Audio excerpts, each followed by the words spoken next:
J'ai été électrisé avec une canne à pêche en carbone et une ligne de 25 000 volts. Une caténaire de train, voilà, j'étais à proximité d'une voie ferrée, puis j'ai été électrisé et on a dû m'amputer des deux bras parce que les os étaient brûlés. Et donc j'étais amputé de deux bras et d'un orteil aussi. Ça n'a pas été facile dès le début, mais bon, la chance c'est que je faisais énormément de sport avant mon accident, ce qui a permis certainement à mon cœur de résister à l'électrisation.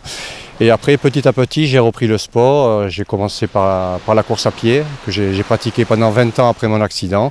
Et puis après, ayant eu des soucis de genoux, je me suis mis à nager. Puis depuis 9 ans, je fais de la nage avec palme.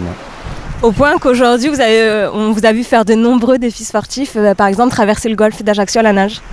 Oui, le golfe d'Ajaccio, j'ai fait ça cette année parce qu'il y a un ami qui a voulu faire le Tour de Corse en vélo pour mon association. Donc j'ai associé une traversée du golfe d'Ajaccio. Mais c'est vrai que depuis 2009, je fais des défis sportifs, des grandes distances. Et à partir de ma première traversée qui ont été les Bouches de Bonifacio, 16 km, je me suis aperçu que je pouvais donner espoir aux autres. Parce que bon, je pouvais montrer que malgré mon accident, je pouvais faire des choses peu ordinaires.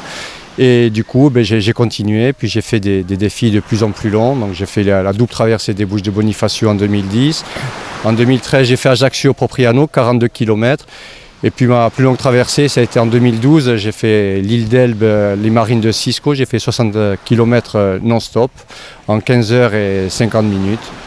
Bon, puis après, j'ai fait un petit défi qui a pas mal marqué les gens, mais qui pour moi, j'ai pas trouvé ça le plus dur, ça a été de nager au Groenland. J'ai nagé 20 minutes en maillot dans une eau à moins 1,6 degré pour l'association de Pascal Olmeta, un sourire, un espoir pour la vie.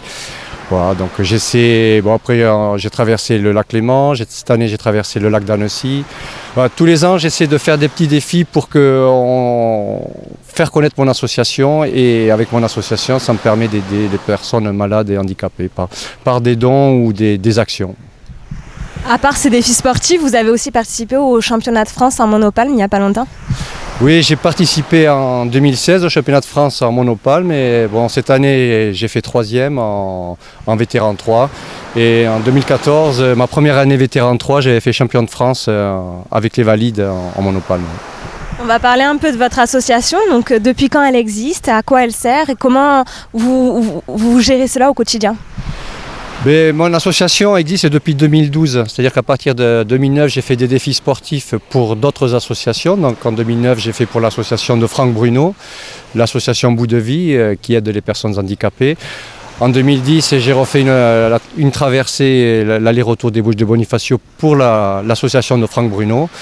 Et en 2012, je me suis dit, pourquoi pas créer ta propre association et toi faire les défis pour ton association et aider toi-même les personnes malades et handicapées. C'est ce que j'ai fait. Donc en 2012, j'ai créé mon association dont je suis président et que je gère. Voilà, je gère avec des adhérents. Et donc je récolte des dons, des adhésions, et avec ça, ça me permet de faire les défis, les défis ont pour but de donner espoir aux personnes malades et handicapées. Et avec l'argent que j'ai en surplus, je fais des actions ou des dons à des personnes ou d'autres associations.